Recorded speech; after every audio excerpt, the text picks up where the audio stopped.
Hello प्यारे बच्चों, नमस्कार। क्या हाल चाल, कैसे हैं आप लोग। आई होप आप लोग बेहतरीन होंगे। बच्चों आज के क्लास में हम लोग देखने वाले हैं क्लास 9th मैथ का प्रश्नावली 1.2 को। तो चलिए बच्चों क्लास को स्टार्ट करते हैं। आज के क्लास में हम लोग इस पूरे प्रश्नावली को सॉल्व करने वाले हैं। बच्चों यदि इससे पहले वाला प्रश्नावली 1.1 का वीडियो नहीं देखे तो जाकर देख लीजिएगा। आइए बच्चों प्रश्नावली 1.2 को भी हम लोग सॉल्व करते हैं।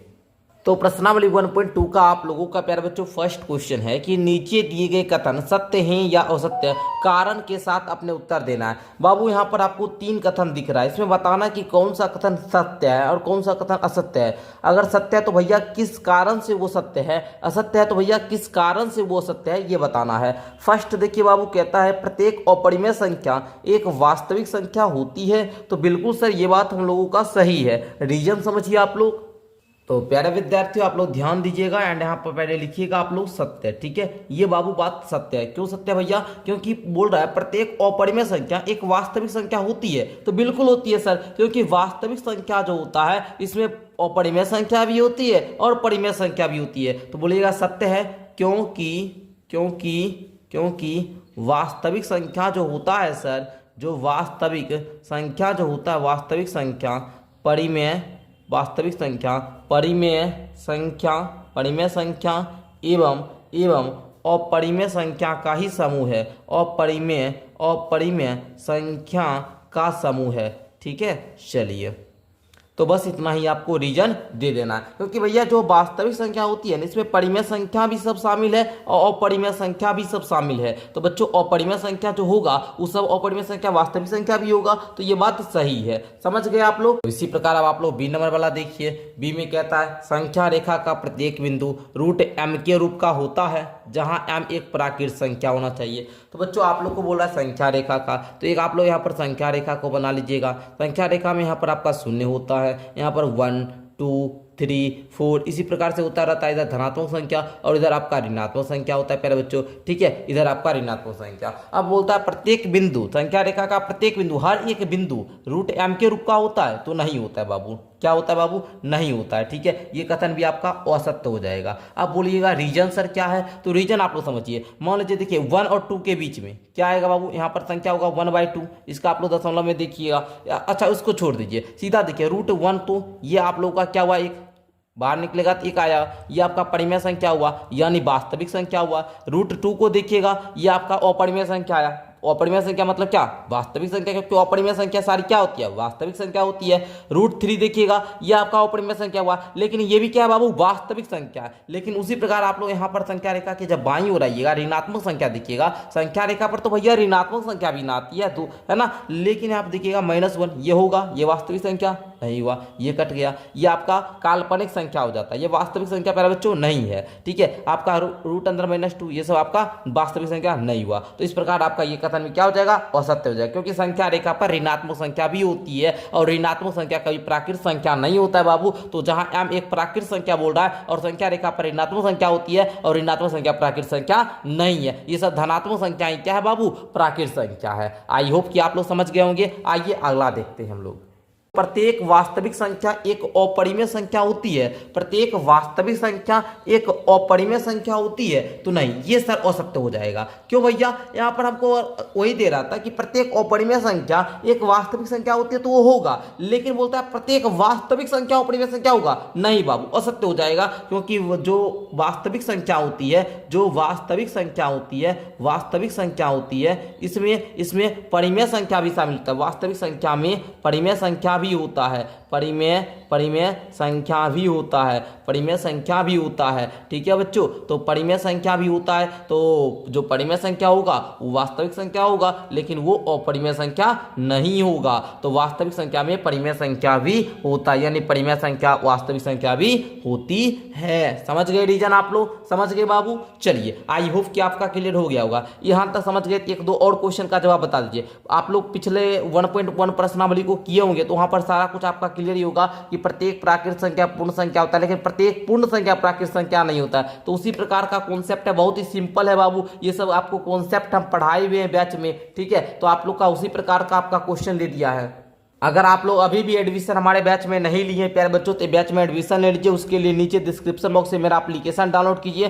499 रुपया में क्लास 9th का आपको सारा विषय 1 साल पढ़ाया जाएगा। बैच में जुड़ने के लिए 62 069 57 681 पर कॉन्टैक्ट भी कर सकते हैं प्यारे बच्चों, ठीक है। क्लास 9th का बैच स्टार्ट है प्यारे बच्चों, ठीक है। आप लोग जरूर जुड़िए, आगे बढ़िए। आगे आप लोग का सेकंड क्वेश्चन प्यारे बच्चों कहता है, यहाँ पर ध्यान देंगे, क्या सभी धनात्मक पूर्णांकों के वर्गमूल अपरिमेय संख्या होते हैं? यदि नहीं तो एक ऐसी संख्या का वर्गमूल का उदाहरण दीजिए जो एक परिमेय संख्या है। प्यारे बच्चों आप लोगों को सिंपल सा समझना है, बोलता है क्या सभी धनात्मक पूर्णांकों के जो वर्गमूल होते हैं वो अपरिमेय संख्या होते हैं? यदि नहीं तो बिल्कुल बोलेंगे सर ये नहीं होगा। क्यों नहीं होगा बच्चों? तो बोलता है सभी धनात्मक पूर्णांकों के वर्गमूल अपरिमेय संख्या ही होते हैं। नहीं बाबू, कुछ का क्या होता है आपका परिमेय संख्या भी होता है, तो इसका आप लोग बोलिएगा नहीं। क्यों नहीं? तो बच्चों देख लीजिए, जैसे फॉर एग्जाम्पल के लिए आप लोग समझिए, जैसे हम लोग √1 का लेते, इसका रूट बाहर निकलेगा तो ये 1, ये एक परिमेय संख्या है। √2 को लीजिएगा तो ये नहीं निकलेगा तो ये एक अपरिमेय संख्या है बच्चों, ये एक अपरिमेय संख्या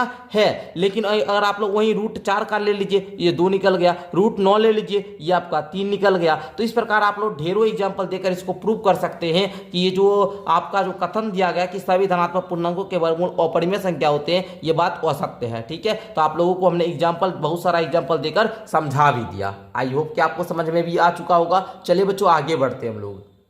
आइए प्यारे बच्चों क्वेश्चन नंबर 3 को देखिएगा। क्वेश्चन नंबर 3 कहता है, दिखाइए कि संख्या रेखा पर √m को किस प्रकार निरूपित किया जा सकता है। तो प्यारे बच्चों आप लोगों को हम पूछेंगे, बताओ कि √5 जो है इसका अगर हम लोग देखें तो ये इसका वर्गमूल करने पे कितना आएगा? तो सर √4 का वर्गमूल जब करते हैं तो हमको 2 आता है। जब √5 दिया गया तो ये 2 दशमलव कुछ समथिंग में आएगा, है ना, 2 दशमलव कुछ आएगा, मतलब 2 से हल्का ज्यादा होगा। तो बच्चों अगर हम बोले तो √5 को आप लोग इस प्रकार लिख सकते हैं, क्या 4 + का 1, बिल्कुल लिख सकते हैं सर। इसको हम कैसे लिखेंगे?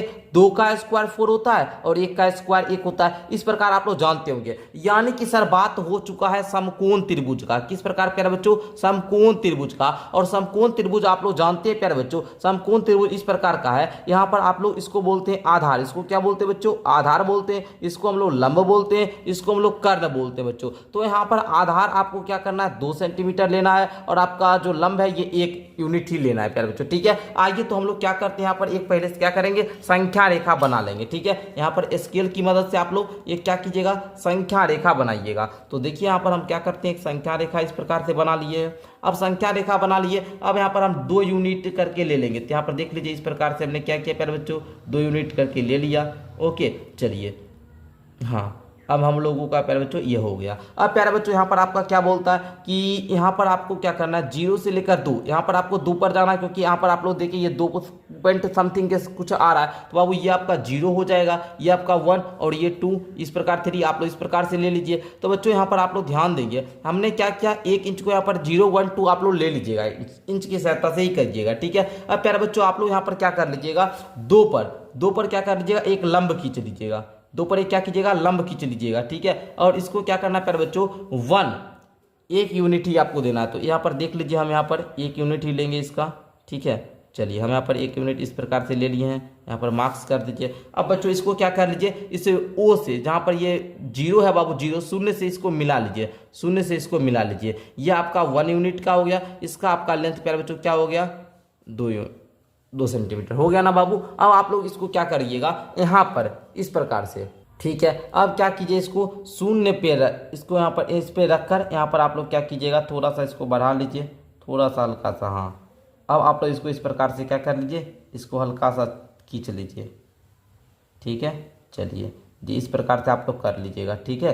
चलिए ये आप लोगों का आ गया, ये आप लोगों का आ गया। और इसको मान लीजिए ये C बिंदु हो गया, तो इसको आप लोग दर्शा दीजिएगा, इसका मान आपका आ गया बाबू कितना, √5, ठीक है। इस प्रकार आप लोग निरूपित कर दिए, यही है संख्या रेखा, और यहाँ पर आप लोग √5 निरूपित कर दिए हैं, ठीक है बच्चों। चलिए हो गया ना, समझ गए आप लोग। आई होप कि आप लोग का क्लियर हो गया होगा। इसी प्रकार आप लोग संख्या रेखा पर √2 को, √3 को निरूपित करके देखिएगा, बहुत आसान है, कर लीजिएगा आप लोग स्वयं भी। अब आइए प्यारे बच्चों, अब हम लोग क्वेश्चन नंबर 4 को देखते हैं। क्वेश्चन नंबर 4 आपका कक्षा के लिए क्रियाकलाप है। ये आपको कक्षा में करना, ये आपके एग्जाम में नहीं आता है क्वेश्चन, लेकिन आप लोग समझ लीजिए, बहुत ही मजा आएगा समझने में। इसे आपको स्पाइरल एक खींचना है, ठीक है। देख लीजिए, कहता है कागज की एक बड़ी शीट लेना है बाबू, नीचे दी गई विधि से वर्गमूल सर्पिल, ये जो आपका दिया गया बाबू विधि, इससे वर्गमूल सर्पिल आपको रचना करना है, जिससे सबसे पहले एक बिंदु ओ लेना है और एक की लंबाई पर आपको क्या करना है, यानी लाइन सेगमेंट ओपी खींचना है बाबू। ओ से पी खींचिएगा एक यूनिट का, ठीक है। चलिए, उसके बाद आप लोग क्या करना है बाबू, है ना, ओपी एक लीजिएगा, मतलब P1 लीजिएगा, OP1 पर लंब रेखाखंड P1 P2 खींचिएगा। फिर आप लोग उसी प्रकार अब OP2 पर लंब रेखाखंड P2 P3 खींचिएगा, तब OP3 पर लंब रेखाखंड P3 P4 खींचिएगा। तो इस प्रकार पर बच्चों आपको करके √2 √3 √4 को दर्शाने वाले एक सुंदर सर्पिल प्राप्त करना है। तो आइए बच्चों, हम लोग इस प्रकार से कर लेते हैं। तो सबसे पहले हम लोग यहाँ पर एक बिंदु को ले लेते हैं, इसका नाम हम क्या करते हैं, ओ कर दिए, ठीक है। अब हमको यहाँ पर क्या करना है, 2 यूनिट को हम लोग मानते हुए यहाँ पर क्या कर लेते हैं, एक खींच लेते हैं यहाँ पर। चलिए आ जाइए प्यारे बच्चों, इस प्रकार से मैंने क्या किया, खींच लिया, ठीक है। और इसको हम लोग क्या कर देते हैं, ये मैंने 1 सेंटीमीटर का यहाँ पर आप लोग खींच लिए, ठीक है। अब आप लोग प्यारे बच्चों इसको नाम दे दीजिएगा P1, ठीक है। अब आप लोग क्या कीजिएगा प्यारे बच्चों, इसी प्रकार यहाँ से, ठीक है, यहाँ से क्या कीजिए, एक इसी प्रकार से खींचिए। चलिए हम यहाँ पर क्या कर लेते हैं, खींच लेते हैं। चलिए हमने खींच लिया। अब ये क्या हुआ, यहाँ पर 90 डिग्री का बन भी गया एंगल, यहाँ पर 90 डिग्री का एंगल बन गया। और इसका हम लोगों ने ये भी 1 सेंटीमीटर का ही छीटा, यानी 1 यूनिट ये भी है। अब प्यारे बच्चों आप लोग जब देखोगे तो प्यारे बच्चों इस दोनों को मिला दोगे, इस दोनों को आप लोग क्या करोगे, मिला दोगे, मिलाओगे और इसका नाम आप लोग दे दीजिएगा P2। और यहाँ से लेकर यहाँ तक के आप लोग देखोगे इसका मान आपका √3 आ चुका है, ठीक है। उसी प्रकार से प्यारे बच्चों आप लोग यहाँ पर भी रखोगे, ठीक है। यहाँ पर भी आप लोग इस प्रकार से खींचिएगा रख के, है ना। चलिए हम यहाँ पर क्या कर लेते हैं, खींच लेते हैं प्यारे बच्चों, ठीक है, या सीधे ऐसे ही कर लीजिए, कोई दिक्कत नहीं है प्यारे बच्चों।